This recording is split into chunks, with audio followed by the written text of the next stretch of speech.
González Melo sobre el Estado autoritario. Creo que tenemos la mesa puesta en otros autoritarismos y en otros totalitarismos a lo largo de la historia.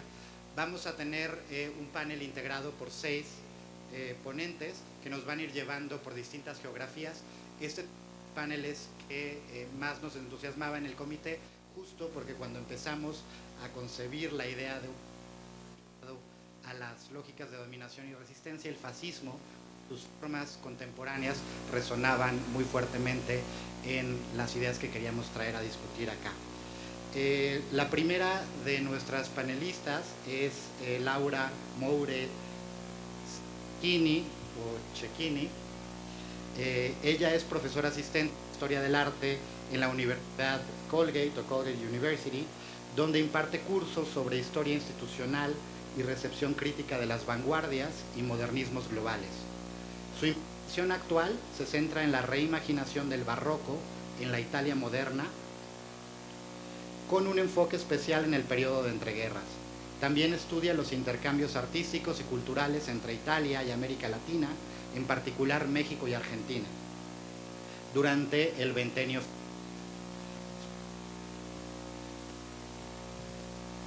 A ver, ahí.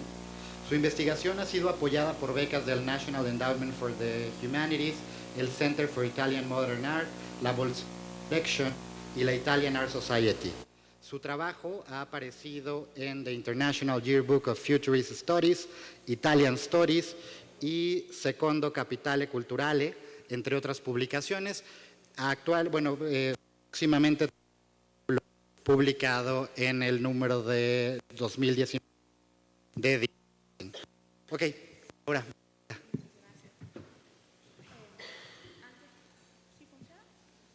¿Me escuchan? Sí.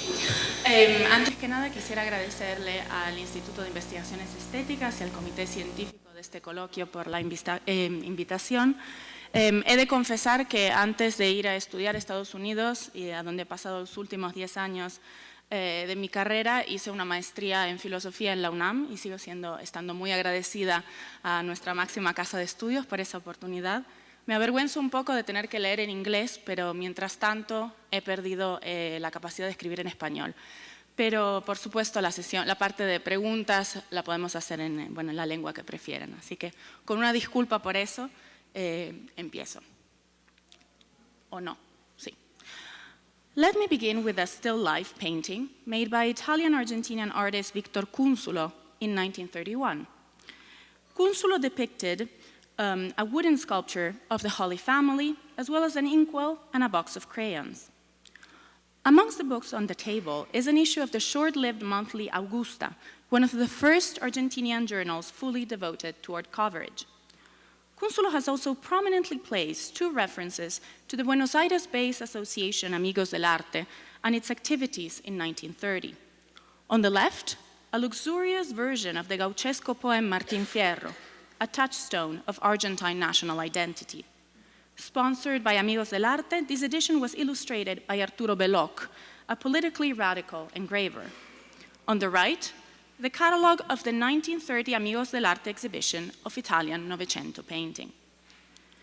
Novecento Italiano, officially launched in 1923, was framed as a return to a supposedly authentic national tradition that bypassed French Impressionism to recuperate a classical, atemporal approach to art. That this approach had fascist resonances is evident in the cover of the catalog, where the Roman numeral 8 indicates the Fascist Calendar. The exhibition opened in Buenos Aires on September 13, 1930, and was there for 2 weeks before traveling to Rosario and then to Montevideo. What was the rationale for exhibiting Italian interwar painting across the Atlantic? And how did this exhibition challenge the blurred categories of fascist and Italian art? Diana Wexler has described Cúnsulo's still life as a statement of a new Argentinian aesthetics, as a new tradition constructed from the combination of local and foreign elements. The painting also signaled the eclecticism of Amigos del Arte, as this private association, sponsored by local, economic, and social elites, and always directed by women since its foundation in 1924 until its closing in 1942, opened its doors to conservatives and radicals, young and affirmed artists, Argentines and foreigners. Instead of focusing on Cúnsulo and his Argentinian colleagues, on whom much research has been done, I will address today the Novecento exhibition itself and its organizer, Italian fascist art journalist Margherita Sarfatti. Sarfatti traveled with the exhibition and gave lectures in Argentina and Uruguay. She would eventually emigrate to Uruguay after the racial Italian laws were implemented in 1938, using the intellectual relations she established in 1930 to continue working as an art critic during her exile. Sarfatti, a secular Jew and a socialist in her youth, had been a committed fascist since the earliest days of the movement. She was a confidant and advisor to Benito Mussolini, and among the first in his milieu to recognize the political importance of art in a renewed Italy. She was also the only woman, perhaps, who in the fascist period was allowed to have political and intellectual weight equal to that of men, as this photo poignantly shows. The year 1926 was pivotal in Sarfatti's career. The Italian edition of her biography of Mussolini, Dux, was published. With a hagiographic approach, the book nonetheless managed to give coherence to Mussolini's political views, a coherence that they actually lacked, being more animated by shifting tactical interests than by a systematic ideology. In 1926, too, Sarfatti inaugurated, in Mussolini's presence, the second exhibition of the Novecento group. Originally composed of 7 Milan-based artists, by 1926, Novecento Italiano included more than 100 Italian painters and sculptors. Despite their differences, these artists shared a commitment to figuration and traditional genres, an emphasis on solidity of volumes and clarity, that wasn't supposed to be there, an austerity of means that signaled rigor and discipline. Not a proper artistic movement, despite Sarfatti's attempts to present it as such, Novecento Italiano did approach art as an elitist enterprise that nevertheless aspired to establish a dialogue with audiences by eschewing abstraction, violence, and obscure meanings. Sarfatti hoped that Novecento Italiano would become the official art of the regime. Although she avoided any explicit program for the group, she described the artists as fascist artists. That is, and I quote, revolutionaries of modern restoration in art as in social and political life. And after our keynote yesterday talking about the ambiguities of un partido revolucionario institucional, acá tenemos revolucionarios de una restauración moderna, más o menos ambiguo de la misma manera. Arts and political proportion were, in her view, inseparable. But too many cultural players vied for this position, and despite Mussolini's early support for Novecento, he refused to alienate important figures in the regime who criticized Sarfatti's influence. The regime's artistic pluralism, indeed, corresponded to fascism's ambition to express the multiple aspirations of Italian society. This situation came to a head in 1929, when Mussolini sent Sarfatti a letter, which you can see here, explicitly forbidding her from saying that your Novecento, emphasis mine, is the artistic projection of fascism. Sarfatti then concentrated her energies on the organization of Novecento exhibitions abroad, almost a form of cultural colonization. These shows allowed her to position herself as a sort of unofficial artistic ambassador of fascism. Unofficial because she had no recognized position within the highly organized fascist art syndicate.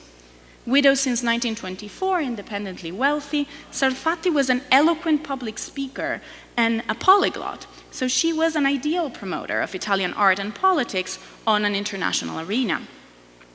Novecento was then shown in Paris, in Zurich, in Geneva, in Berlin, in Amsterdam, in Madrid, in Budapest, in Basel, in Pittsburgh. However, the 1930 exhibition that I'm talking about today is the only show in South America. The initiative for this show did not come from Sarfatti herself, despite her international projection, or from the fascist syndicate, despite the interest of the regime in gaining the support of Italian emigrants.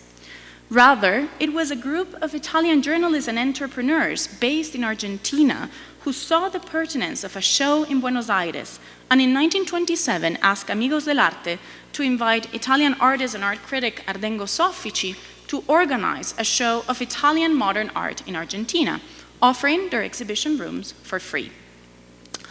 Amigos del Arte was closely linked with the intellectual milieu that gravitated around the journal Martín Fierro, as Kunzul elegantly alludes to in his still life, choosing precisely this book among the many sponsored by the association. Martín Fierro had a sympathetic attitude towards Italian culture. Among its collaborators were Pietro Illari, a futurist artist, as well as editor Sandro Piantanida and journalist Lamberti Sorrentino, who were directly involved in the organization of the Novecento exhibit. It was also thanks to Martín Fierro's insistence that Marinetti extended his 1926 visit to Brazil to include Buenos Aires. On this occasion, he inaugurated an exhibition of Argentinian art at Amigos del Arte, yet the works by Emilio Pettoruti, Schul Solar, and Nora Borges clearly show that Marinetti's futurism had been surpassed, and precisely along the lines indicated by the return to order artists who would be on view 4 years later. Soffici was uninterested in the Buenos Aires exhibition, so he passed it on to Sarfatti. As he wrote to her, despite the plurality of Italian fascist art, in his view Novecento was, and I quote, the best representative of our various artistic currents and of the Italian pictorial and sculptural complex of these times, end quote. In a letter to artist Carlo Carrà, however, Soffici explained that he had given up the organization of the Buenos Aires show because he was told that Argentine audiences were, and I quote, either ignorant or pretentious admirers of French art, and that they knew nothing about Italian painting. Novecento artists in general were unenthusiastic about this show, preferring to focus on exhibitions in Italy and Europe. Sarfatti was forced to write to Mario Sironi, one of Novecento artists, exhorting him and his colleagues, and I quote, on your honor of artist, fascist, Italian, and friend, to give 10 of their works, and all good, and added melodramatically, because if I have to go all the way there and embarrass Italy, it is better if I shoot myself, end quote. Initiatives by other cultural players attest to a similar provincialism on the part of Italian artists. Pettoruti had lived several years in Italy, and having returned to Argentina in 1924, he wrote several articles on Italian modern artists in the evening newspaper Critica. Yet this interest was not reciprocated. In 1928, Pettoruti invited several Italian artists to send him to Argentina drawings or small paintings in order to do an exhibition of Italian art, but none of them responded. Sarfatti, however, deemed that a South American venue would add prestige to Novecento and shield it against Italian critics of the movement. The exhibition, in her view, would reflect positively on fascist Italy and silence international voices of opposition against the regime, as well as Italian criticisms of her own activities. The Novecento exhibit was not the first time that a fascist-inspired cultural enterprise arrived to Argentina. And I specified fascist-inspired because the exhibition at Amigos del Arte was not paid by the Italian government. This is a misunderstanding that has been repeated in the scholarship. It was funded by Italian Argentines based in Buenos Aires and by the local fascio, but that is not made explicit. In 1924, the Navitalia visited Latin American countries with large emigrant Italian communities: Brazil, Uruguay, Argentina, Chile, Peru, Mexico, and Cuba. The expedition aimed to form commercial partnerships with local emerging markets and to sell old-fashioned Italian art to emigres. Yet the newly formed fascist government also supported this project to establish a network of committed black shirts in Latin America, and political propaganda was a key element of the expedition, so much so that there were many criticisms of the Navitalia, among them in Mexico on the part of El Machete. Another important precedent was the 1927 exhibition of Italian rare books, and I don't know what is happening over there. I had a cute little photograph that has disappeared. I'm sorry. I had a nice photograph of Marinetti with Piantanida, who's one of the organizers of the show, and Borges, who had terrible taste in terms of company, standing over there. Well, for another time, I guess. Ultimately, this exhibition focused only on books, but it was originally supposed to include a show of paintings, and it was on this occasion that Soffici originally was contacted by Amigos del Arte. Let me change these. Neither was the 1930 Novecento show the first time in which Argentine audiences had seen Italian return-to-order painting. In May 1928, Leonardo Starico and Pettoruti organized in the former Buenos Aires gallery, Boliche de Arte, an exhibition of 22 Novecento artworks. Among the artists who exhibited were some who would also be included in the 1930 exhibition. In the catalog, Starico framed Novecento as a movement that had stayed, and I quote, on the margins of the zigzagging of new tendencies through pure plasticity, end quote.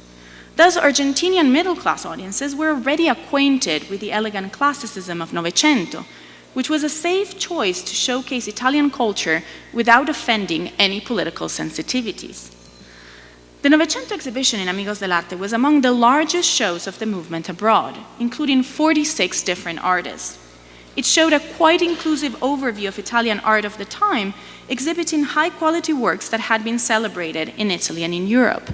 And this was also noted in the Argentine press that said that for once, European countries were not selling or basically sending crappy paintings to Latin America, but actually the best of their production. 5 of Giorgio de Chirico's metaphysical works, all made in 1909, were the earliest paintings on view. Although his aesthetic might seem at odds with the return to order, de Chirico's presence conveys a key fact about Sarfati's movement, that rather than a common aesthetic, it gathered artists with national and international prestige that would reflect well on fascism's influence in the cultural field. Paintings by Antonio Donghi and Carlo Socrate expressed a magical realism related to the German Neue Sachlichkeit.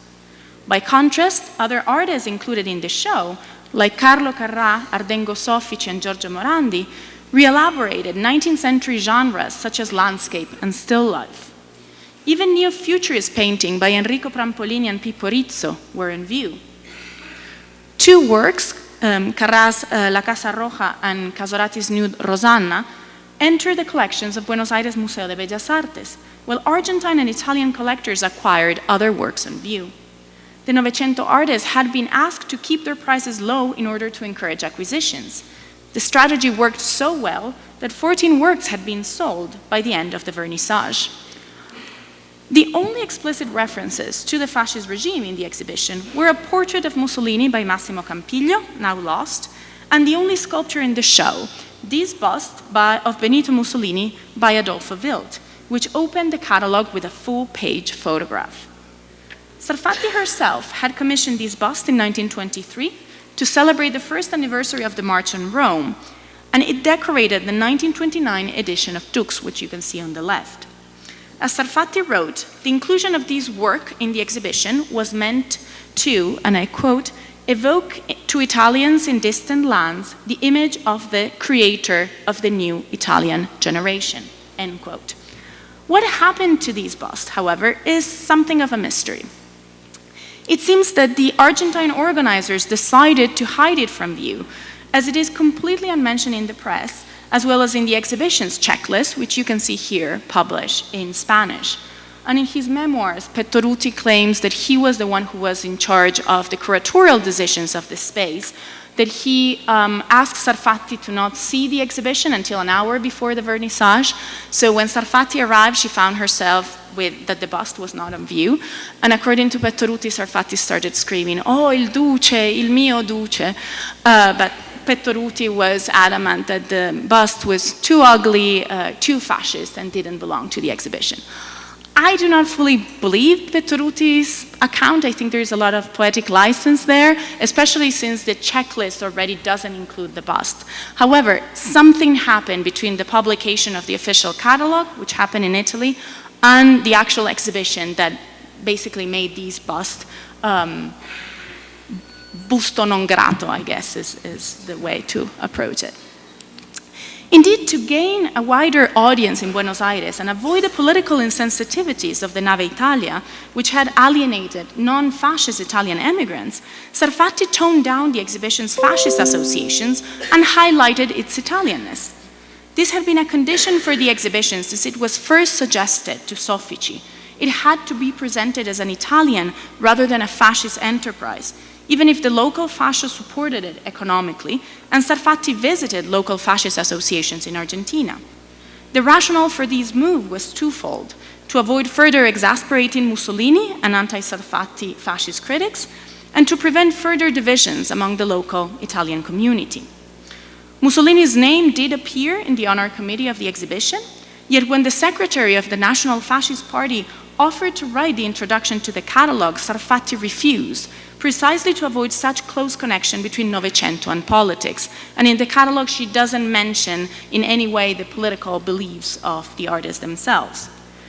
This was the line taken by the Italian-Argentinian press too, which avoided using the word fascist when referring to these artists, and rather framed them, as you can see here, as expressing modern Italianness or the Italian genius.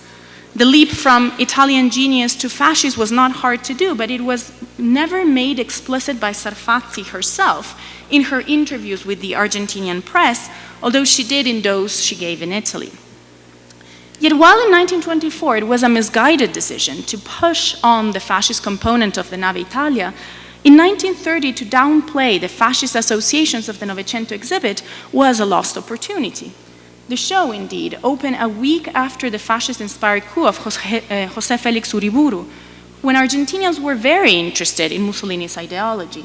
Indeed, the show's opening had to be delayed precisely because of the coup. The first military golpe in 20th century Argentina, Uriburu's pro-fascist regime established a military dictatorship. The year 1930 was indeed crucial for the development of far right-wing politics in Argentina, strengthening the cultural and economic relations between the country and Germany and Italy. And Italy, by the way, was the first country, followed by Germany and the Vatican, to recognize Uriburu's government, and Sarfatti herself participated in his inauguration.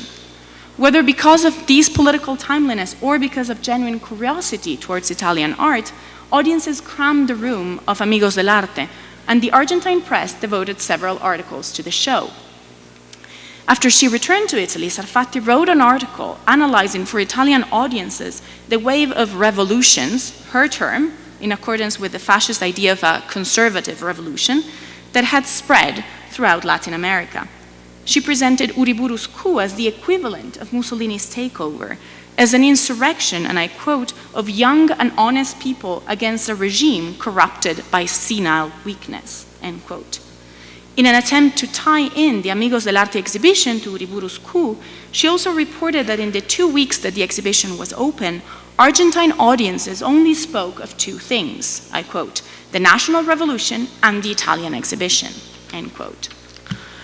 To conclude, in 1930, the Italian fascist regime was fully established but had yet to begin its imperialistic endeavors in Africa.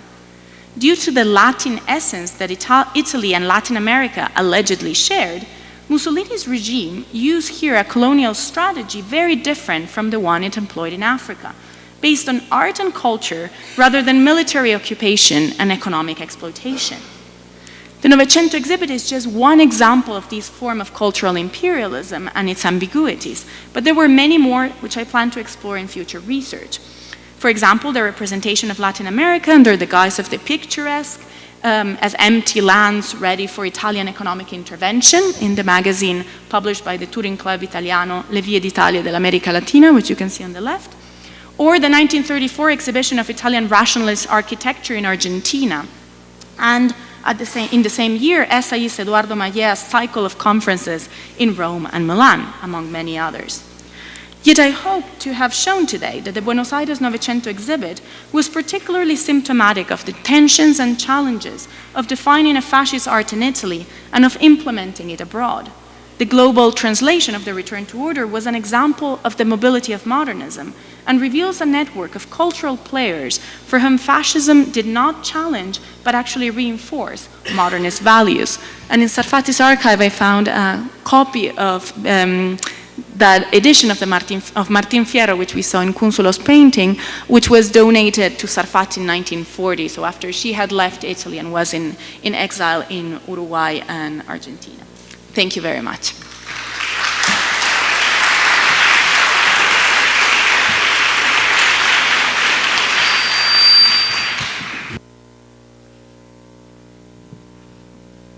Bueno, pues vamos a dar inicio a las preguntas para Laura.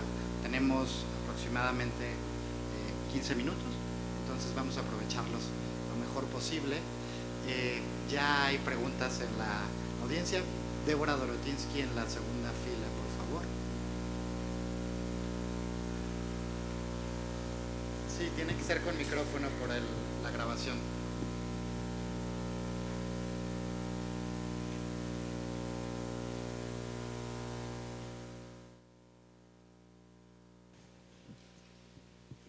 Hola Laura, muchísimas gracias, interesantísimo. Yo te quería preguntar sobre estas redes de italianos en América Latina. ¿Qué pasaba con la sociedad de italianos en Perú? ¿Qué tipo de vínculo había con los peruanos, perdón, con los italianos en Chile alrededor de estos grupos locales del Facho? ¿Y qué tipo de relación tenían con los italianos en México? Si tienes rastreada esta especie como de diplomacia cultural no oficial. Esto es una investigación que todavía hay que hacer, al menos en mi caso todavía tengo que trabajar más en ello. En el caso de México, Franco Savarino Rogero en el INA ha trabajado muchísimo sobre la comunidad italiana en México. Era una comunidad en la que el fascismo italiano no penetró tanto como en otras comunidades. En 1924, cuando la nave Italia vino a México, visitó Chipilo, y en Chipilo se organizaron ceremonias para recordar, por un lado, la Primera Guerra Mundial y por el otro, la reacción de la comunidad chipileña contra la revolución, haciendo un poco la comparación. Bueno, los revolucionarios mexicanos fueron un poco como los enemigos de Italia en la Primera Guerra Mundial, y así como Italia ganó más o menos la Primera Guerra Mundial, la comunidad italiana de Chipilo también logró resistir al avance de la revolución. En aquel momento había interés por el fascismo. 1924 es un año peculiar porque es el año en el que Matteotti es secuestrado, y solo en 1925, al inicio, Mussolini acepta la responsabilidad por este secuestro y empieza realmente a implementar leyes en dirección totalitaria. Hasta en 1924 era todavía poco claro en qué dirección el fascismo iba a ir, pero cuando llega la nave Italia, los oficiales fascistas usan la camisa negra, aunque se les advierte que en México no hay cuestión de seguridad. Y del realismo socialista. En enero de 1970,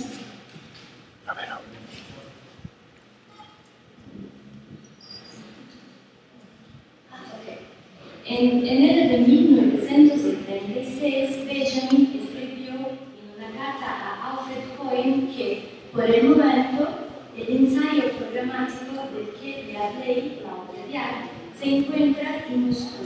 Y estoy ansioso por saber si lo van a publicar en Rusia. En marzo del mismo año, Benjamin le escribió a Margaret Stefan: no considero despreciable el hecho de que el problema del retrato debería despertar gran interés en Rusia. Me gustaría que el retrato pudiese recibir el trabajo del video. En abril del mismo año, él afirmó sus expectativas y le confesó a Kit Marx su pesimismo sobre la publicación tan deseada. Si evalúo las reacciones, Hade tendría razones para concluir que el trabajo tendrá la menor repercusión en el lugar que debería ser naturalmente el suyo, en Rusia. Como se puede percibir en los apartados de las correspondencias de Walter Benjamin citados, la publicación y circulación de la obra de arte en Rusia se presentaba para Benjamin como una tarea de primer orden. Así que me gustaría plantear las siguientes preguntas. serían los motivos de las insistencias benjaminianas en publicar el ensayo en Rusia? ¿Por qué sería Rusia el destino o lugar natural de la obra de arte? Si la Unión Soviética sería su destino más obvio, ¿cómo explicar el pesimismo de Benjamin frente a la posibilidad de publicar el ensayo ahí? Escrito e reescrito entre 1975 y 1976, el ensayo La obra de arte sería, según Benjamin, un pronóstico amplio sobre las tendencias de desarrollo de la arte, describiendo de la arte bajo las condiciones de su época, o sea, de la era de la productividad.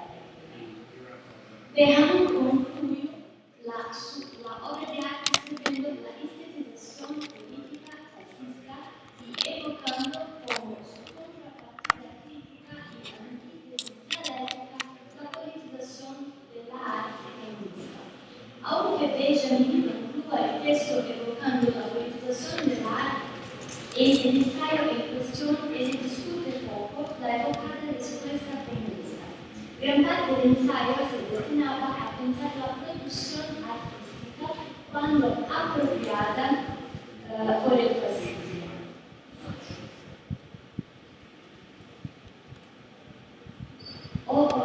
En el ensayo así queda en abierto la discusión sobre la politización del arte feminista. ¿Por qué queda en abierto esta discusión de la politización del arte feminista? O sea, ¿cuál sería la politización del arte no definida pero evocada por Benjamin? La obra de arte exploraba la experiencia rusa, que, cuando mencionada, se restringía a la producción cinematográfica vanguardista rusa de los años 20. Sin embargo, Benjamin parece dialogar directamente con las prácticas debates di un gruppo di artisti russo chiamato Frente di Izquierda de las Artes, il gruppo XLIII. Dicha afirmación se fortalece cuando analizamos otros escritos de Benjamin como Los Diarios de Moscú, El autor como productor y Pequeña historia de la fotografía. Cabe recordar que en los apartados de las cartas mencionadas, Benjamin escoge un destinatario para su ensayo, Sergei Tretiakov. Integrante del grupo XLIII, Sergei Tretiakov fu preso bajo acusación de espionaje y deportado por el régimen stalinista en 1937. Murió probablemente en 1939 en un campo de concentración en Siberia. Benjamin ya había mencionado nominalmente al escritor ruso en el ensayo El autor como productor de 1934. En el ensayo El autor como productor, Benjamin habla acerca de la politización de la arte y cita como referencia de la politización de la arte el escritor del grupo XLIII, Sergei Tretiakov. Il gruppo XLIII fu un gruppo interdisciplinario compuesto por pintores, cineastas, fotógrafos y teóricos vinculados a diversas corrientes de vanguardia como la futurista, la constructivista y la productivista. XLIII desarrollaba un arte cuya gramática estuviera conectada con los principios de la Revolución de Octubre. Entre los artistas que lo integraban o que giraban en su órbita estuvieron, por ejemplo, Mayakovsky, Rodchenko, Tretiakov, Arbatov, Eisenstein y Vertov. La colaboración del grupo XLIII con el Fronte Rojo se dio de forma crítica, lo que en muchos momentos significó ir en contra de las direcciones oficiales del partido bolchevique. Los shocks y discusiones entre el grupo XLIII y el partido bolchevique fueron muchos. El grupo XLIII criticaba la concepción artística privilegiada por el partido, haciendo énfasis en el papel ideológico y social de la cultura material. Cultura material para ellos era la forma di produzione, di circolazione, il materiale, il contenuto di todos los objetos que constituyen el nuestro entorno. El grupo proponía un nuevo modo de producción y circulación del arte a partir del concepto de encomienda social o demanda social, depende de la traducción. Así como el grupo XLIII, la reflexión de Benjamin acerca del arte en la era de su reproductibilidad técnica pasaba por el análisis del arte dentro de los procesos productivos de su tiempo y de las relaciones de fuerzas de la lucha de clases. El mismo abordaje ya había sido adoptado anteriormente por Benjamin en El autor como productor. Escrito en abril de 1934, el autor como productor se destinaba a una conferencia que sería presentada en el Instituto para el Estudio del Fascismo en París para una pequeña audiencia de trabajadores e intelectuales ligados al Partido Comunista Francés y al Comintern. Benjamin, exilado en París debido al ascenso de Hitler, se apoyó en los términos y las perspectivas del grupo XLIII para construir su discusión acerca de la politización del arte. El ensayo de 1934 dialogaba directamente con la noción propia del XLIII de demanda social por medio de la reelaboración del binomio forma-contenido a partir de la idea de tendencia, o sea, la orientación política de la obra.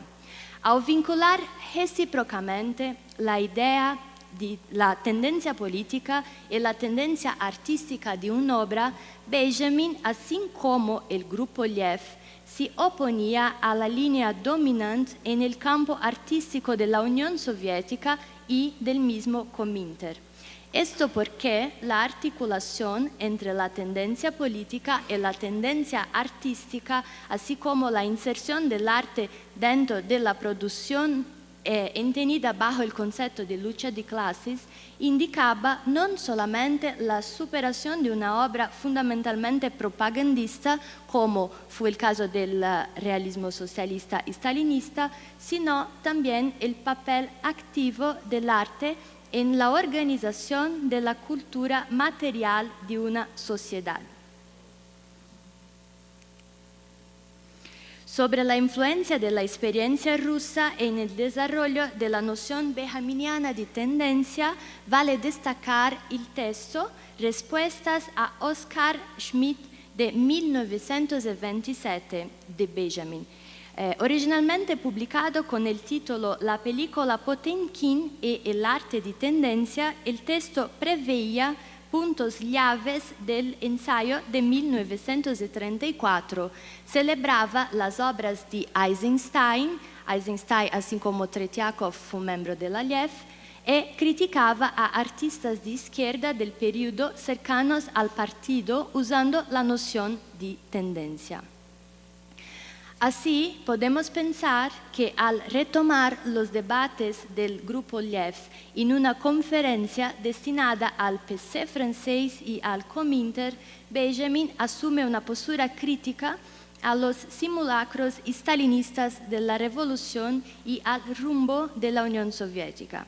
En otras palabras, en un momento de intensificación de la lucha de clases y de proliferación del fascismo, Benjamin activa la alarma oponiendo la estetización de la política a la politización del arte representada en Rusia por la figura de Sergei Tretiakov. El ensayo de 1934 fue escrito en el año mismo de la adopción oficial de la doctrina del realismo socialista y 2 años después del decreto sobre la reestructuración de las organizaciones artístico-literarias, que disolvió y prohibió agrupaciones artísticas en la Unión Soviética. Entiéndase, el ensayo fue escrito en un contexto límite de supresión de las libertades organizativas del campo artístico y político ruso. Por supuesto, en la Rusia de 1934 se reemplazó los espacios de debate y discusiones públicas por las incriminaciones, prisiones y desapariciones forzadas de artistas de vanguardia, como fue el caso mismo de Tretiakov. Dichos artistas, cuando no tuvieron que confesar y arrepentirse públicamente de sus obras, acusados de formalistas y no objetivos, como fue el caso de Eisenstein, quedaron aislados, fueron defamados, presos y asesinados. El escenario represor podría explicar el pesimismo y la frustración de Benjamin frente a la publicación y recepción de su ensayo en la Unión Soviética. Tal escenario también podría reforzar el carácter radical y militante de los escritos de Walter Benjamin. Vale hablar que en aquel momento actuar como un autor-productor, para usar el término de Benjamin, inevitablemente implicaba para los artistas e intelectuales asociados a círculos de izquierda una postura frente a la Unión Soviética stalinista. Así, precisamente en el momento de la supresión de las libertades de producción y consolidación de la doctrina artística stalinista, Benjamin continuaba el debate ruso ampliando su escala y su alcance. El autor como productor y la obra de arte, cuando colocados en relación, parecen desdoblar y profundizar el programa del Grupo Lev. Así que, aún no trate directamente de la experiencia rusa, no sería la obra de arte una postura política y crítica de Benjamin frente a las relaciones artísticas, políticas y productivas de su época. Si esta hipótesis procede y Benjamin de hecho tenía una postura crítica frente a los retrocesos en el campo artístico y político ruso, se podría hablar de una estetización de la política stalinista.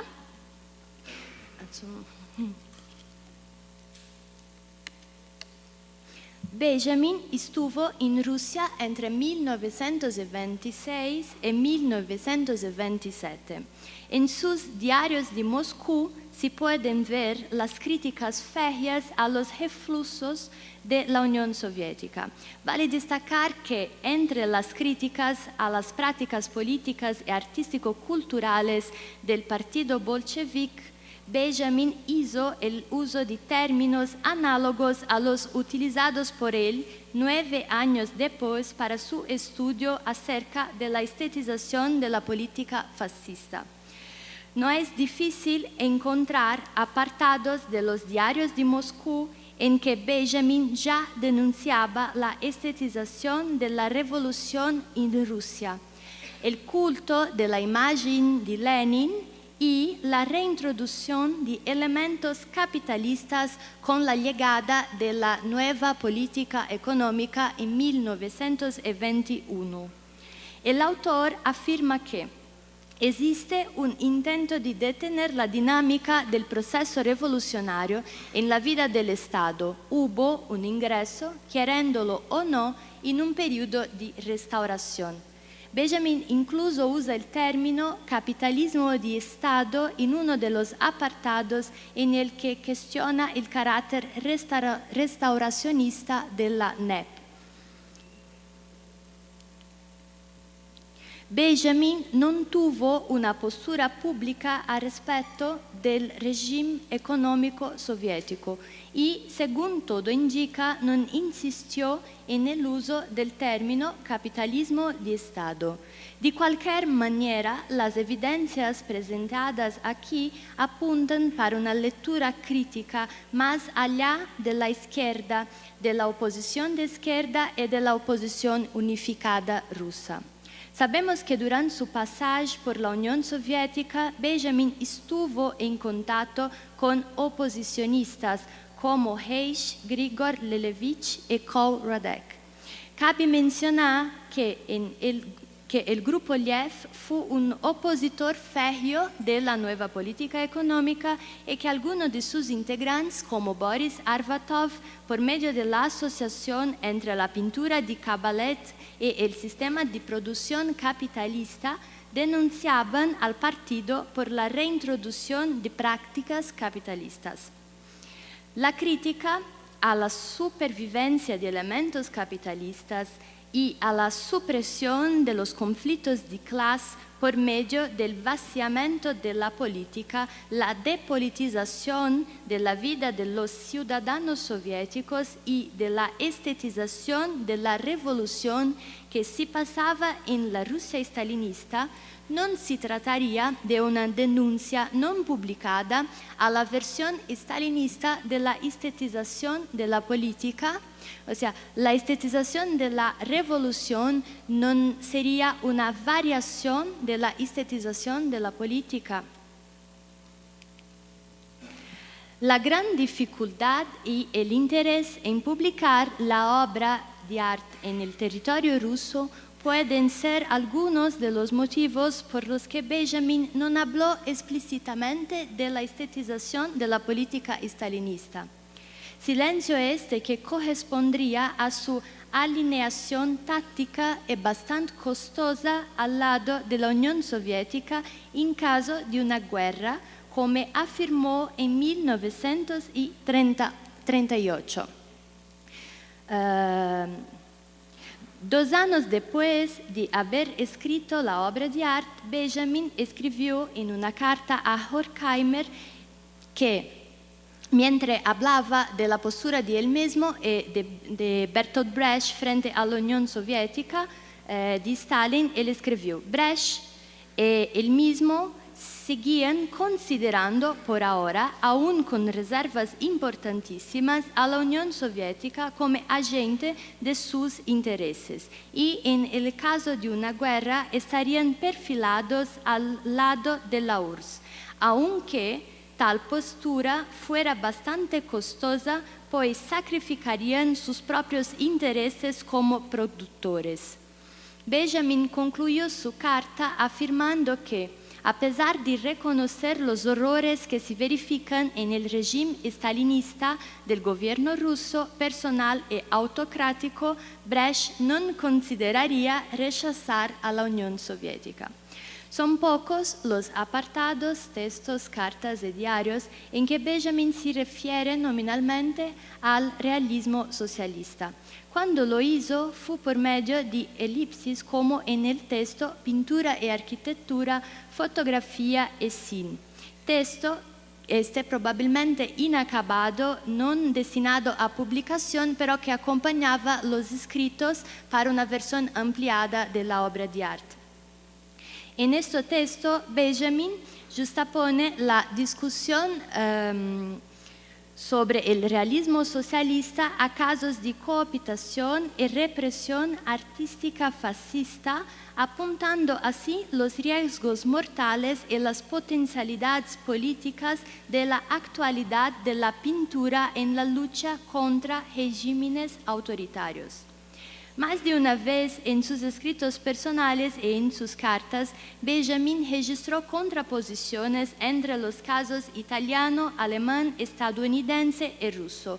En estos casos, la antítesis de la estetización fascista de la política era protagonizada casi siempre por los trabajos de artistas asociados al Grupo XLIII.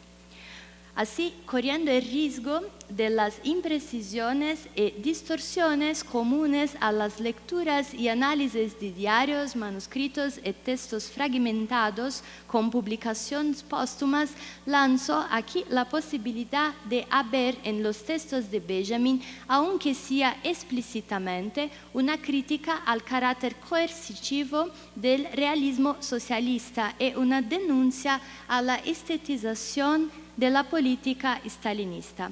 Tal hipótesis se torna más persuasiva haciendo referencia a una nota escrita por Benjamin en 1938 entre 1938 y 1939, en la que él aproxima las prácticas de la policía stalinista a las de la policía nazista.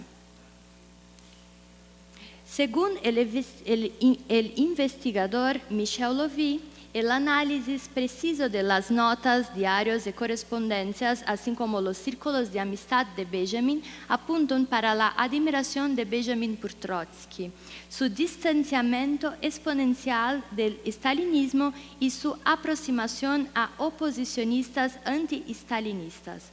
Es en esta misma línea que Benjamin relató a Gretel Adorno en una carta de 20 de julio de 1938 que Tretiakov, el traductor y amigo de Brecht, probablemente ya no está vivo.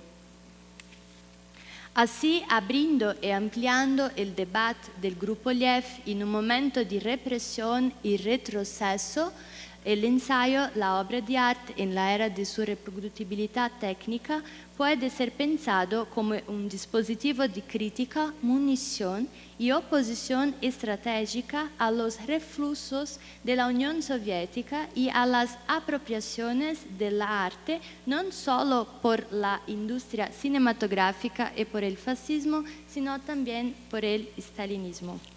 Es eso. Gracias.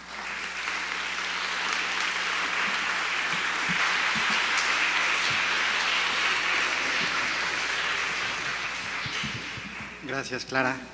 Bien, tomamos preguntas del público, por favor.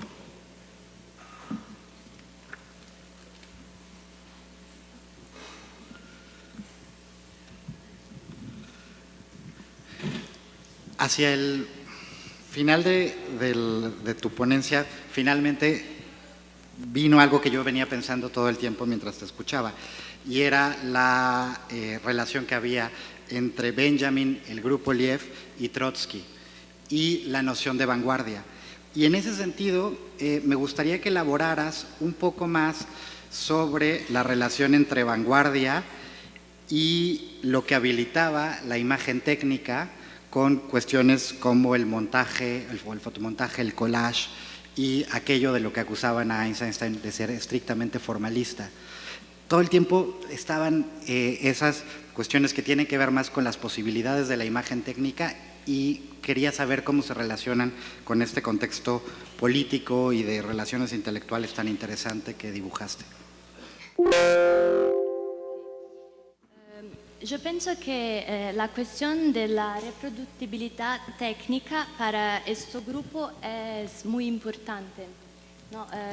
Muchos como Rodchenko, tantos otros, ven de la pintura y se dirigen hacia la fotografía y el cine después de la revolución. Así que hay un debate que es muy cercano a aquel hecho por Benjamin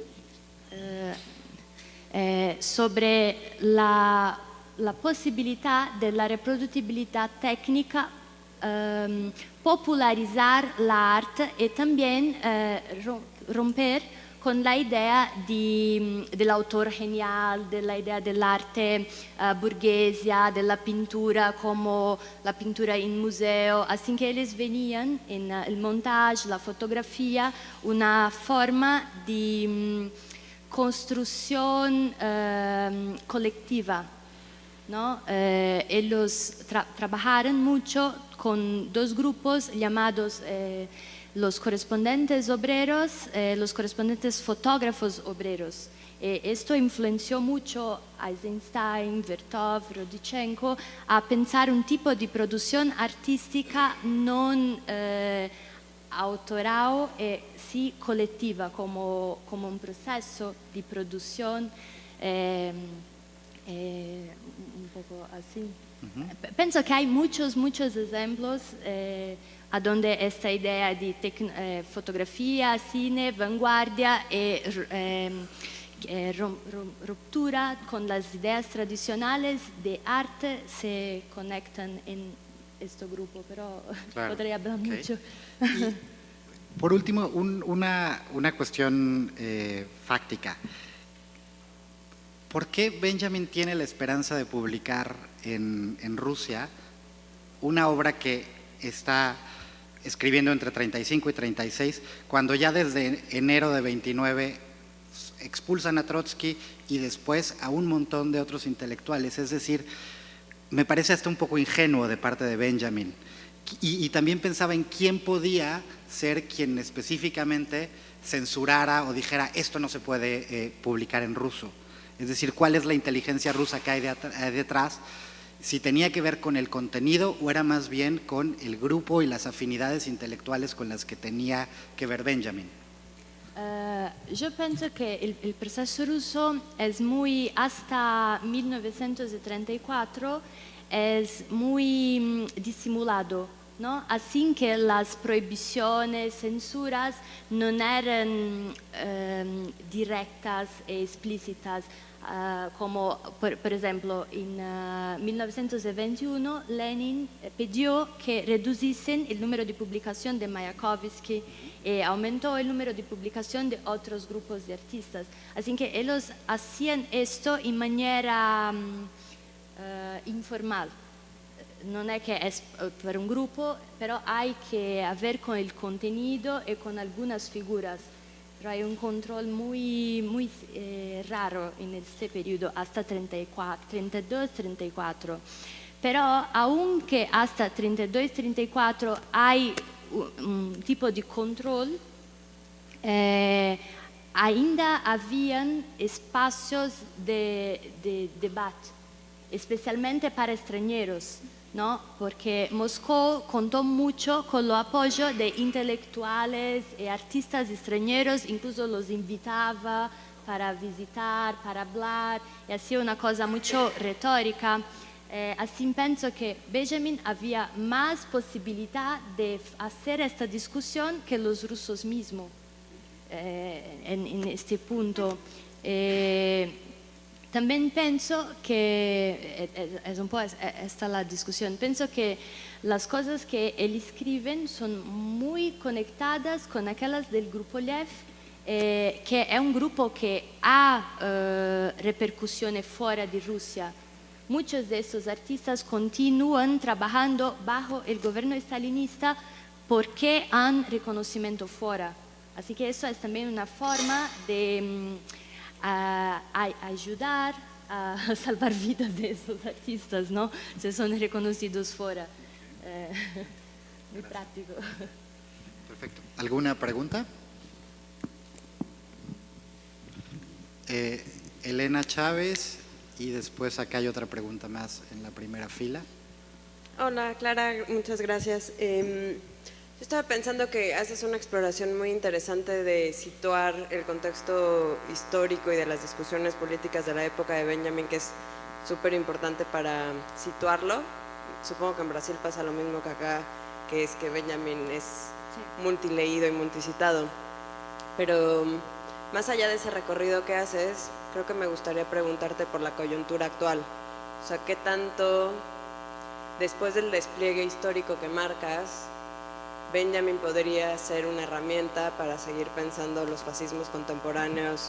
Sobre todo eso, pues estoy pensando que estás en el contexto de Brasil y que habrá que discutir, supongo que de esto se tratará también este coloquio, si eso que estamos viviendo se puede considerar fascismo o no, o qué nombre le damos para definir la ideología de cierta política de derecha que estamos viviendo.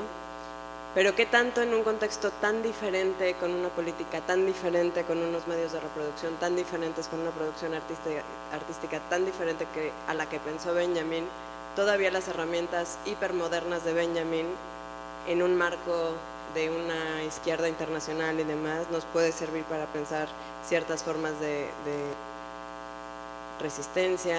Claro, las nociones de Benjamin son muy modernas, ¿no? Emancipación, revolución y demás, pero más un poco para intentar invitarte a traerte como al terreno de lo actual y pensar estas cosas. Gracias. Yo pienso que un poco mi idea cuando empecé a estudiar eso era poner en relación algunos textos que aprofundizan y responden unos de los otros, como el autor como productor y la obra de arte, se pensados juntos, uno responde a aquel que falta en el otro, ¿no? Como que es la politización del arte. Pienso que es una pregunta muy actual, que hasta ahora se habla y no es muy consensual para algunas personas. Pienso que aquel que me interesó cuando empecé esos estudios era justamente intentar de entender y de profundizar este debate. Así que cuando lo conecti la idea de tendencia con la noción de demanda social, hay con esta conexión importantes elementos para pensar la producción y también la crítica y la historia del arte, como pensar, que es un poco que ha hecho este grupo, ¿no? Pensar cómo lo material, como el modo de producción, como el modo de circulación, no solo el contenido, pero como todo esto se conecta a un debate artístico-político, pero también productivo, o sea, cómo esto circula dentro la sua época, dentro las reglas de producción de su periodo histórico, ¿no? Y pienso que para pensar arte contemporánea, por ejemplo, es muy interesante y también contradictorio, porque los modos de producción y circulación de un arte de izquierda contemporánea dentro de los modos de producción capitalistas son muy contradictorios, por ejemplo. Así que pienso que se conecte estos textos y los aprofundice, son muy interesantes. Y también para responder al fascismo, un poco pienso que estos textos no solamente solo analizan el fascismo, el arte cuando apropiada por el fascismo, pero también cercan de responder cómo el arte podría se contraponer al fascismo. Justamente la noción de tendencia o la noción de demanda social es una forma de se contraponer al fascismo, ¿no? Una producción de izquierda es un posicionamiento político, y pienso que también el texto es un posicionamiento político de Benjamin, se contraponiendo al fascismo, pero se contraponiendo también a la producción artística de izquierda, la más común ligada al realismo socialista. Perfecto. ¿Alguna otra pregunta? Renato.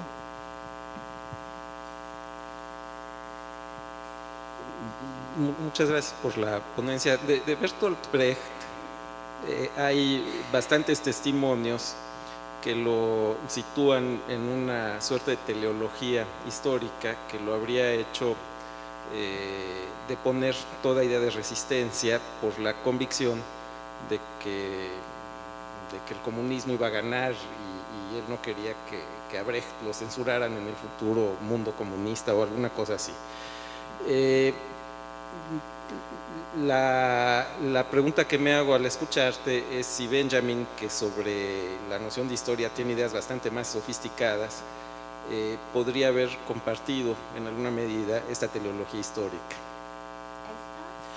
Teleología, es esta visión apocalíptica de un futuro necesario, inevitable y ya encaminado hacia el triunfo de los buenos, digamos. ¿El triunfo de los buenos? Sí, creo que no me estoy dando a entender. La teleología, la visión de una historia lineal que tiene un fin necesario. Sí.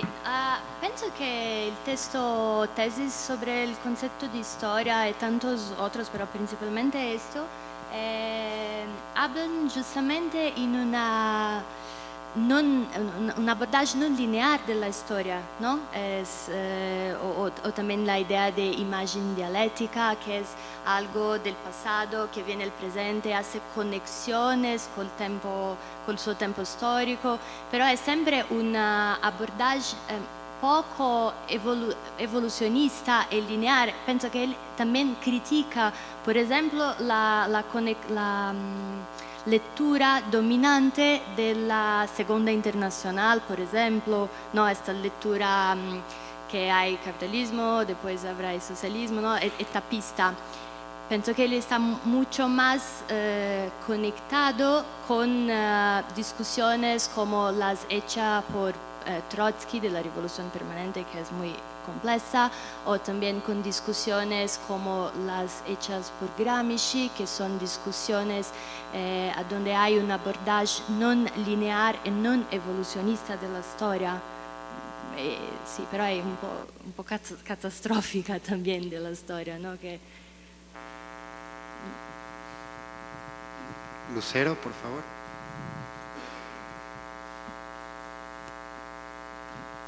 Clara, esta diferencia que tú haces, no diferencia, bueno, esta conjunción entre el concepto de tendencia y necesidad social, ¿no? Me pregunto si has reflexionado qué pasa con el arte, por ejemplo, cuando ve uno el fenómeno del Brexit, que finalmente es construir a través de una tendencia, hacer de la tendencia una necesidad social, y ahí están pasando lo que están pasando. Cómo en el arte, tanto conceptual como gráfico, parecería que estamos siglos atrás de asimilar esta cuestión que se está dando hoy en día a una velocidad que nos rebasa, de crear tendencia y hacerla aparecer como necesidad social. ¿Qué vamos a hacer los que hacemos cosas de arte ante la velocidad y el uso de este fenómeno que lo estamos viviendo? Si has reflexionado sobre eso.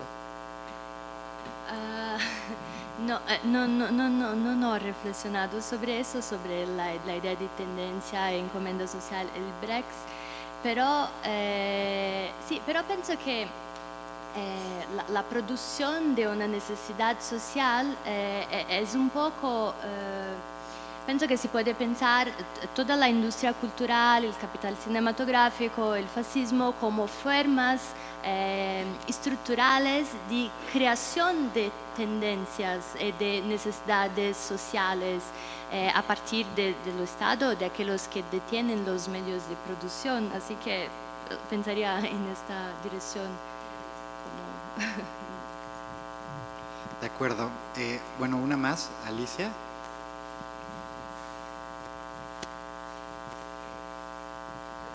Te preguntaría en términos muy generales, todo este ejercicio de la violencia y el poder simbólico frente a la supuesta demanda social para producir arte verdaderamente del pueblo, ¿qué salida tiene desde el pueblo para estimular una producción que no responda a aquel acondicionamiento que se hace desde arriba? Sì. Penso che è sempre muy difícil discutir la producción en un periodo actual y también dentro el medio de producción capitalístico, pero yo pienso que algunas ideas son muy interesantes de este grupo, como la idea de modos de producciones colectivos que enfatizan no lo objeto, pero enfatizan el proceso de producción y cómo la producción de este objeto puede producir non alienación, puede producir procesos de creación y formación social. Así que pienso que podría ser una... De acuerdo, pues muchísimas gracias, Clara.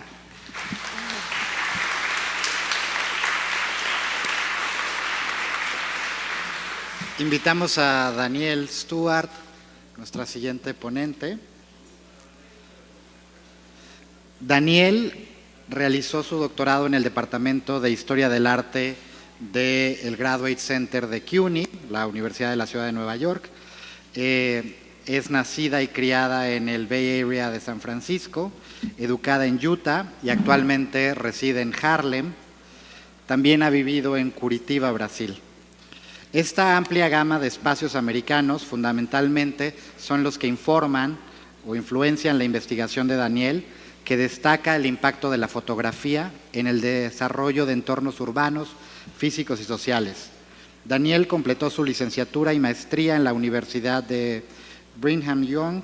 Ha presentado su investigación en sedes de prestigio, tanto estadounidenses como fuera de ese país, incluyendo conferencias organizadas por la Universidad de Sao Paulo, el College Art Association y la Asociación de Estudios Latinoamericanos, LASA.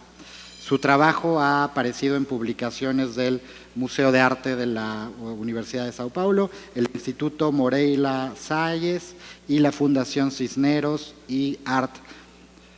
También ha sido profesora en la Universidad de Brigham Young, Hostos College, Brooklyn College, Lanham College y en The Copper Union.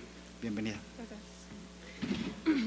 Y gracias a todos los organizadores de esta conferencia. Yo siento honrado a estar aquí. Okay. I begin my discussion of Brazilian propaganda with a detour through the concrete juggles of New York City, where in the year 1939, let's see, which one? The other one? There, we're going. The world of tomorrow was constructed in the fields of Flushing Meadows, Queens. Brazil was one of 22 countries to mount a national pavilion at the 1939 World's Fair that highlighted their cultural, industrial, and natural resources. The Brazilian pavilion, which you see here, was designed by Lucio Costa and Oscar Niemeyer, and was not just one of many temporary pavilions placed throughout the fairgrounds. Rather, it was an architectural landmark whose widespread popularity inspired Philip L. Goodwin and G.E. Kidder Smith to mount their acclaimed exhibition, Brazil Builds, and you're seeing the catalog and installation shot, at MoMA in 1943.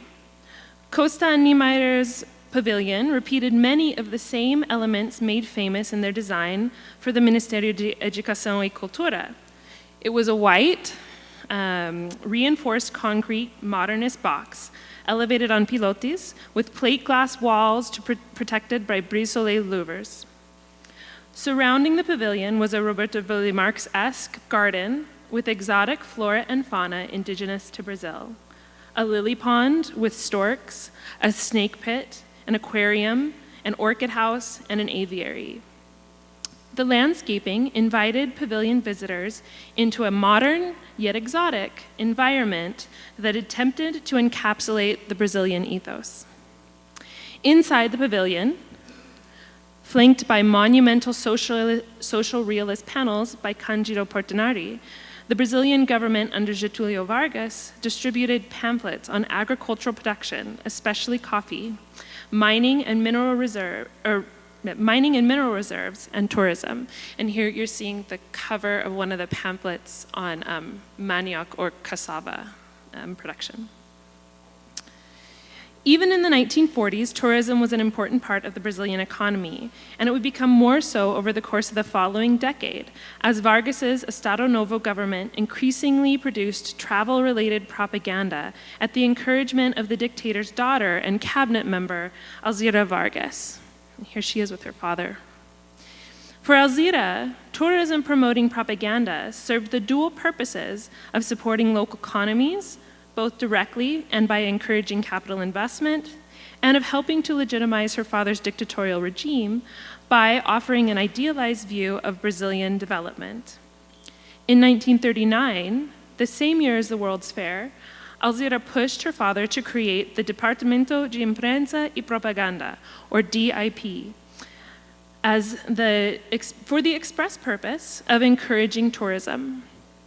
Under Alzira's influence, the DIP's visual production espoused a concept of Brasilidade, or Brazilianness, that celebrated cultural traditions and introduced an aesthetic fixation on modernism in public art and architecture. In this way, tourism and travel photography were central concerns of Vargas era pictorial propaganda. One publication that corresponded directly with Alzira's vision and was available at the Brazilian Pavilion at the 1939 World's Fair was the volume Travel in Brazil. Although not originally published by the DIP, the book was organized by a private organization, the Sociedade Anônima de Viagens Internacionais. It was reissued in 1939 as one of 60 official World's Fair publications. I argue that the book served as a template for tourism-oriented DIP publications in the early 1940s.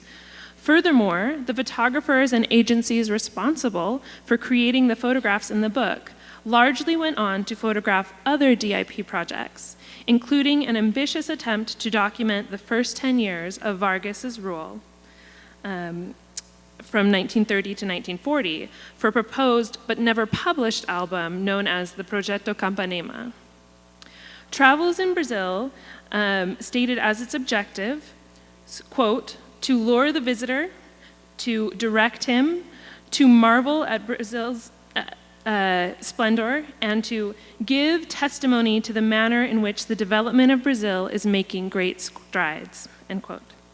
Thus, like Costa and Niemeyer's Pavilion, which was envisioned as an official emissary of Brazilian culture abroad, Travel in Brazil served as a visual propaganda, advertising both the country's modernity and its natural abundance.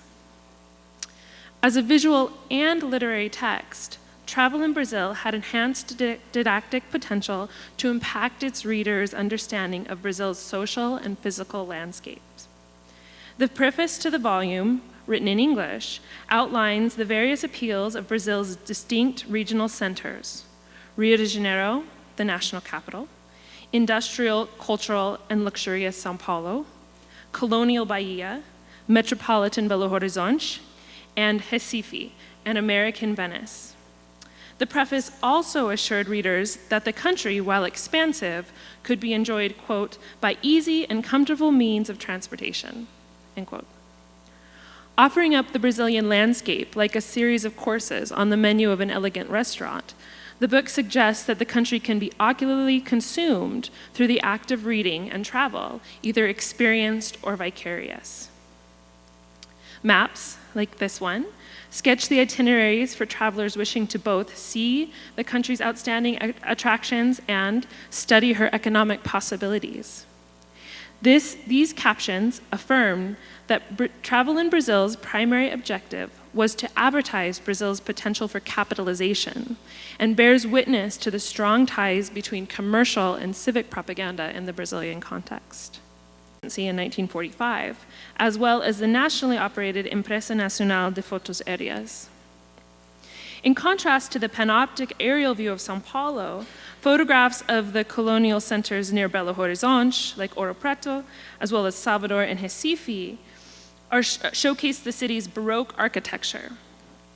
While the choice to focus on these cities' historical and cultural legacy is logical, the volume of imagery in the book devoted to colonial buildings is surprising.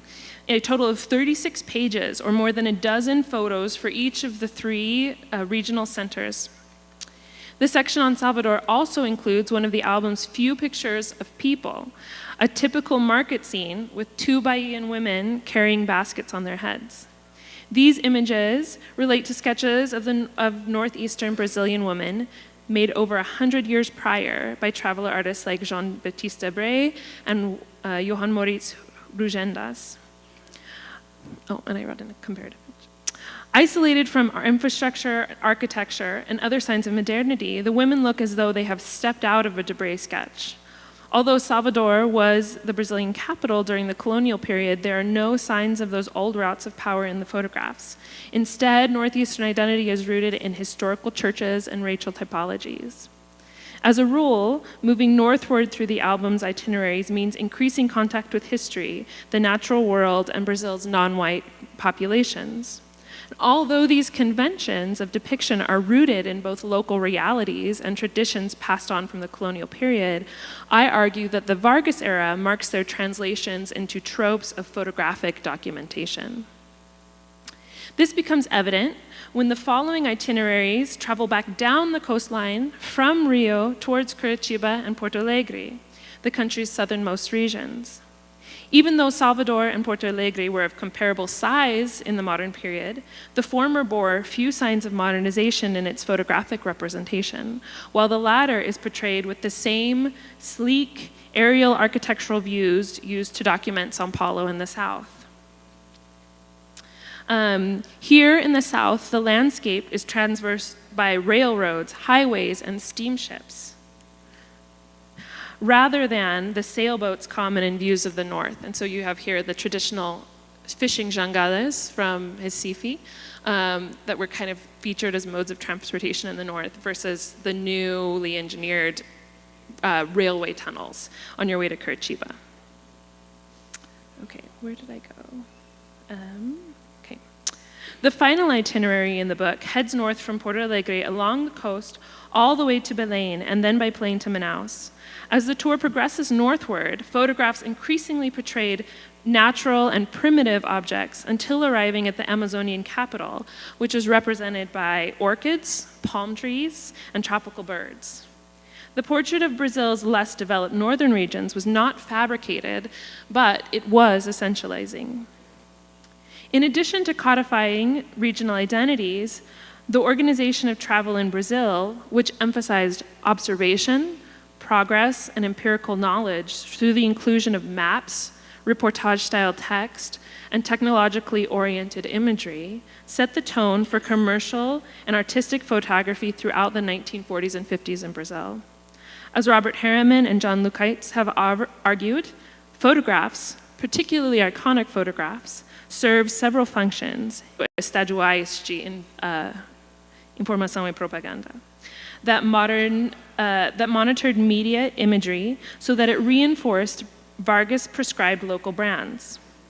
Although both the DIP and its state-level DEIP subsidiaries were dissolved after Vargas's forced resignation in 1945 and the restitution of democracy in Brazil, mass-market photo books produced by commercial publishers in the 1950s continued to promote the regional identities solidified in the 1940s and demonstrate Vargas's long-term impact on Brazilian iconography.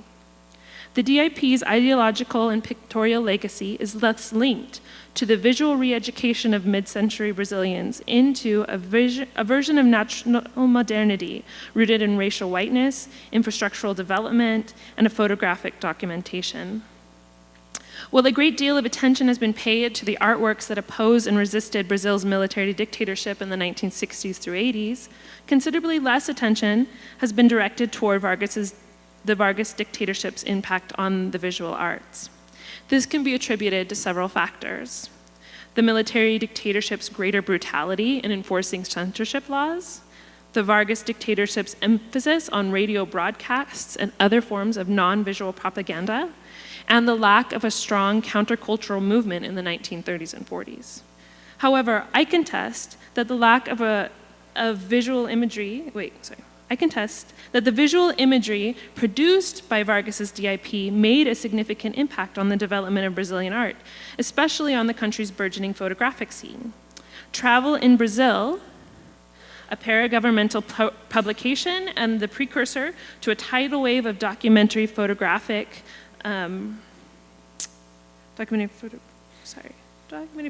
production in the following 2 decades, directly spawned many other publications, including the DIP-produced magazine of the same name aimed at U.S. travelers.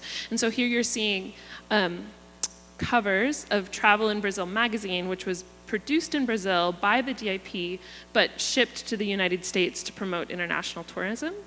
Those are the first 3 images, and then the next 2 images are covers of contemporary photo books produced in Brazil for Brazilian audiences that also sort of broke down the country by region. Although many of these that are produced in Brazil primarily for Brazilian audiences were also published in multiple languages, so there was still that potential of sending this propaganda abroad. Okay. So this series of commercial photo books in the 1950s illustrated Brazil's various regions for both domestic and foreign audiences. These materials, their constituent photographs, reinforced the regional identities canonized in Travel in Brazil, associating northern Brazil with natural resources and African heritage, and southern Brazil with whiteness and Europeanized culture. While these associations had some basis in fact, northwestern Brazil was and is home to more Afro-Brazilians than the Southwest, Travel in Brazil helped to reify regional differences. As Lisa Shaw has shown, Brazilian media and entertainment exports tended to exoticize and eroticize the land and its people to make them more palatable for foreign consumption. Travel in Brazil participates in this lineage of visual exploitation and helped to carry existing tropes of Brazilianness into the modern era via photographic reinvention. Likewise, the book turned the Brazilian landscape into an object for consumption by emphasizing opportunities for foreign investment and capitalization. And this is another book picture from Travel in Brazil of Sao Paulo, and I especially like it because you see its first skyscraper there, the Martinelli building, and it's plastered with advertisements primarily for foreign brands like Goodyear and Nestle. Thus, as a whole, the volume promoted Vargas' government's policies of economic development through inter-American cooperation and served as a precursor for Alzira Vargas' tourism-related propaganda. Thank you.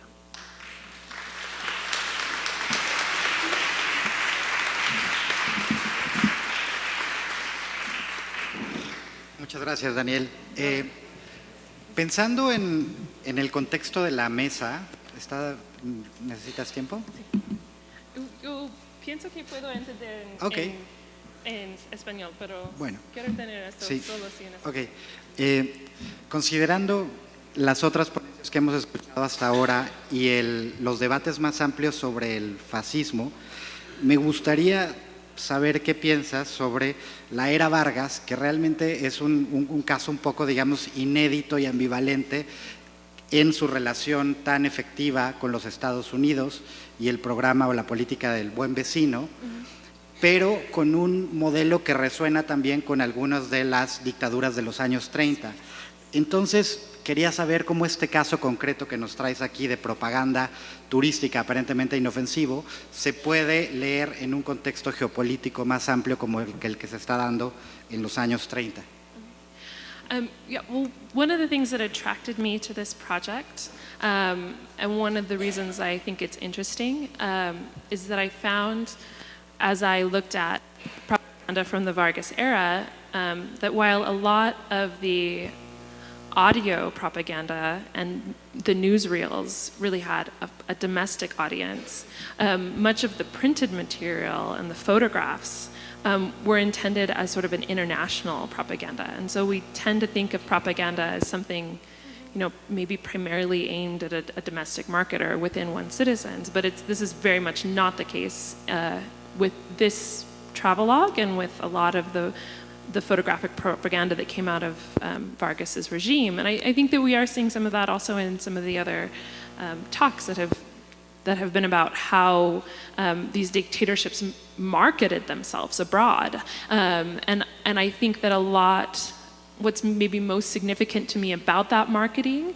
was that it was both an ideological marketing, but also very much a commercial marketing, right? That was centered in generating capital through tourism and through investment, but in creating sort of larger economic support for the dictatorships, right? So it's not necessarily just a politically, ideologically motivated project, but has this very practical economic material end, which is supporting the dictatorship through infusions of money that one assumes will come from tourists and from capital. Okay. Daphne y después Débora, Yvonne. Okay. Daniel, thank you very much for your paper, very interesting.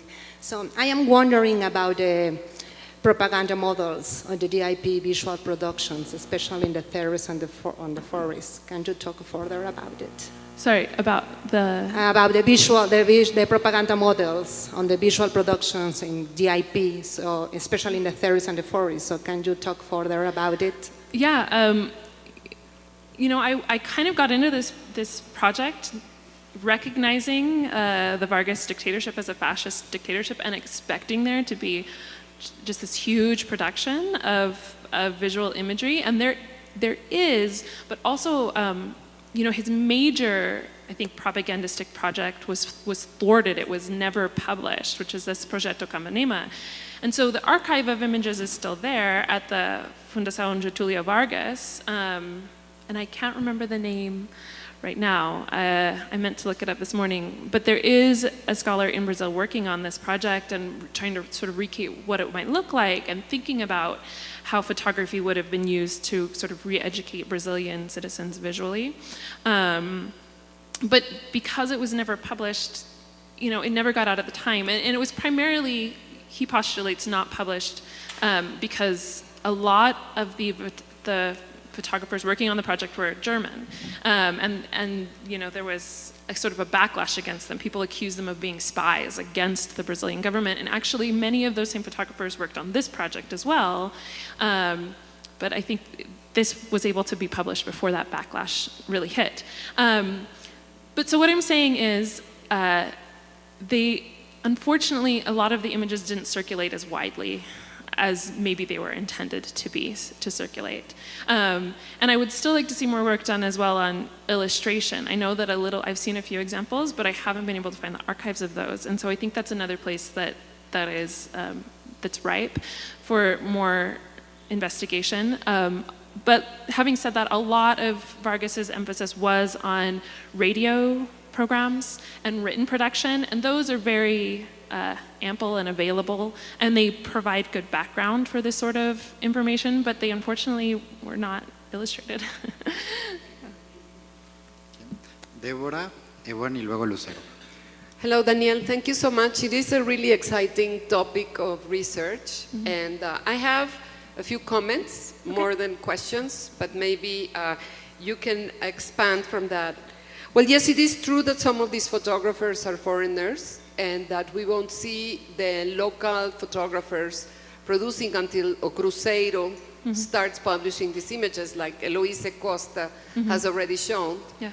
But I am wondering, are you familiar with Esther Guevara's work on errant modernism? Yes. Well, Esther makes these comparisons. I think that her idea, her concept of, and the way she plays with the word errant, is very productive, like erring and moving on and traveling. Her relation between Mexico and conceptual links she establishes between Mexican experience and the Brazilian experience tie in again here, because you can associate the EIP with the DAPP that the Cárdenas regime had, which was his propaganda space, and that tourism played an important role in both. So, for example, in Travel Brazil, you would find an equivalent in at least 3 magazines published here in Mexico, one during Cárdenas regime, which was Mexican Art and Life, which was published bilingually, Spanish and English, and also offered this wide variety of images of colonial Mexico, pre-Columbian Mexico, modern Mexico, but mostly colonial and pre-Columbian, and some history and antiquarian publications. And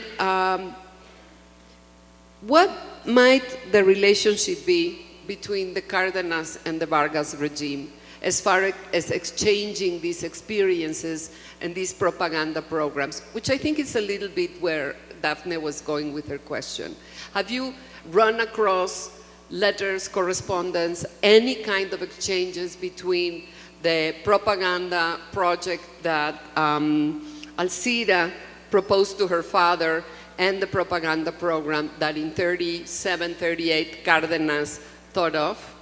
Yeah, these are really great questions, and I appreciate your connection with Esther Guevara's work. You know, I hadn't really thought about her idea of errant modernism in connection with this project, but one thing that had really occurred to me, or where I found a lot of similarities between this sort of tourist propaganda was, and the Mexican context, was reading Luis Castañeda's book on Spectacular Mexico, when he talks about the pavilions and just how similar the Mexican and the Brazilian pavilions are at different world fairs. I think that model that he sets up is very similar to the model that I'm approaching Brazil with. However, I think there are some fairly significant differences in terms of cultural context. Obviously, they're very different countries. The presentation of race and racial issues for Brazil and Mexico, I think, is a really fraught conversation. Thinking about Mexico as sort of this place of mixed heritages, whereas I think that is something that was a little bit more resisted in the Brazilian context. So anyway, I have thought about some of these connections with Mexico. This is a relatively new project for me. This is coming after my dissertation, kind of an area that I didn't really approach in my dissertation because my dissertation focuses mostly on São Paulo, and this gets out into the broader national context. But let's see. Oh, in terms of the Cardenas regime, I know that Alzira Vargas was interested in following other national models of propaganda when she proposed this sort of tourism-related propaganda to her father. And I think, that was another thing that really intrigued me, that she thought of that propaganda was primarily something to encourage tourism versus primarily something to inculcate someone into a particular political ideology. I think that that's an interesting model that hasn't been discovered or hasn't been talked about necessarily as much as it could be. That's what I want to say. It hasn't been discussed enough. She doesn't say, from what I read, I haven't found that she specifically cites Mexico, but my hunch would be that that is probably where she's looking. Because I know, especially from talking with, oh gosh, I forgot his last name now, Cristobaldo, who used to study here at UNAM. Yes, I was just talking with him the other day, and we were talking about these exchanges, especially in periodicals between Brazil and Mexico. And so yes, I think that's another really rich fount of information as we start to think about this project, not just maybe the relationship between Brazil and the United States. That is where they were directing their publications, but also then perhaps how are they looking to other models in Latin America, specifically Mexico, as they set up this new propaganda program? Yeah, I think you're... Okay, yeah.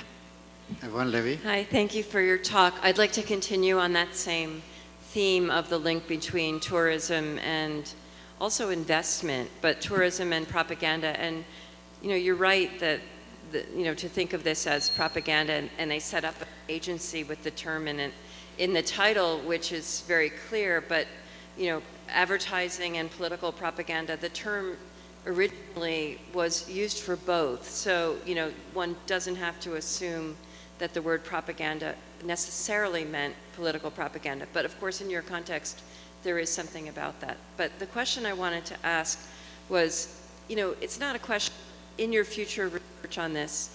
I think it would be very good to bear down more closely on the state of tourism at that time. Do they really, if they're interested in investment, I think they would have been showing factories, and maybe you didn't show photographs of things like that, but why is it that tourism is a link? Why do they want the bourgeois tourists to come down and say Brazil is a modern place?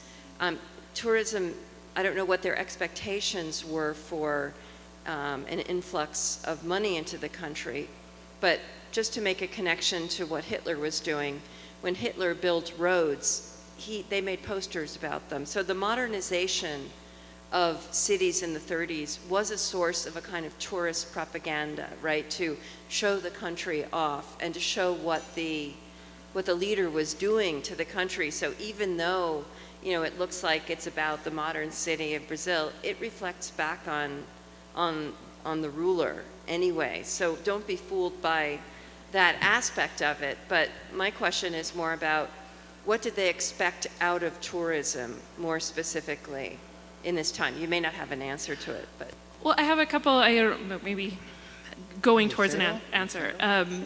One thing I would say is that yes, in Brazil actually, I mean there is a word for advertisement, but the word propaganda does literally mean both advertisement and propaganda depending on the context that you use it in. And so that is something that I get into in my dissertation actually, is what is this relationship between civic and commercial advertisement or propaganda. And I think that's absolutely applicable here.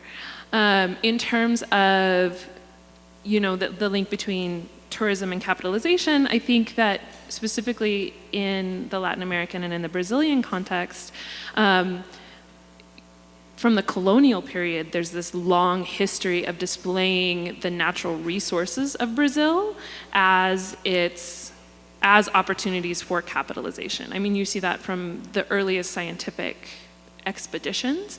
And so I don't think that you necessarily have to look to literal images of factories to think about commercial potential, because even within the Brazilian pavilion at the World's Fair, a lot of the pamphlets they were giving out about Brazilian industries were about coffee, cassava, you know, maybe mining, but they were kind of natural resources rather than an industrial production. Having said that, though, the Projeto Campanema did include images of industrial workers, and so Vargas's sort of internal propaganda campaign would have included that, and because it was never published, it was, you know, sort of truncated. I'm not sure if he intended that for an international audience as well. He may have. When you look at pictures specifically of São Paulo, they do include a lot of industrial buildings because that was sort of São Paulo's specialty.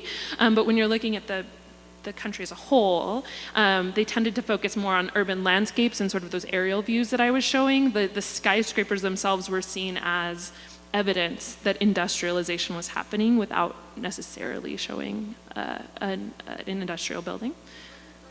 Yeah. Could you please wait for the microphone? ¿Le puedes prestar tantito el micrófono solo para que se escuche en la grabación? Why do they want people to think they can imagine going to Brazil on a vacation in order to invest there? I don't think I think that's the sort of link that is.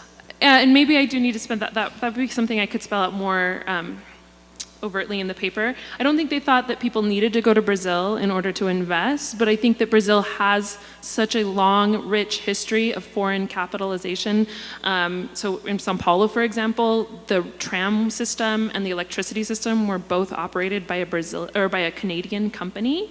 And so I think that there was already sort of an established precedent of foreign investment in national industries. I don't know. But I can, maybe I'm still not getting at what you want. We can talk about it more.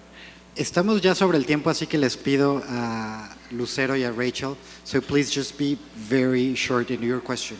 But go ahead, por favor. Well, I just was wondering, what would make a difference and what would be the fascism trait of such a magazine as Traveling Brazil? Because all countries, no matter what regime, they've used photographs, whatever, to promote the country for economical, tourist reasons, never mind. What would be this magazine? How would this fascism would be reflected in such a magazine? How is this project specifically fascist? I think it's because of the sort of kind of larger national organization of the project and the ability of the government to promote it as its official imagery. I don't necessarily think it's the images themselves, but the way that it was marketed and sent to US embassies, and it was given really as a diplomatic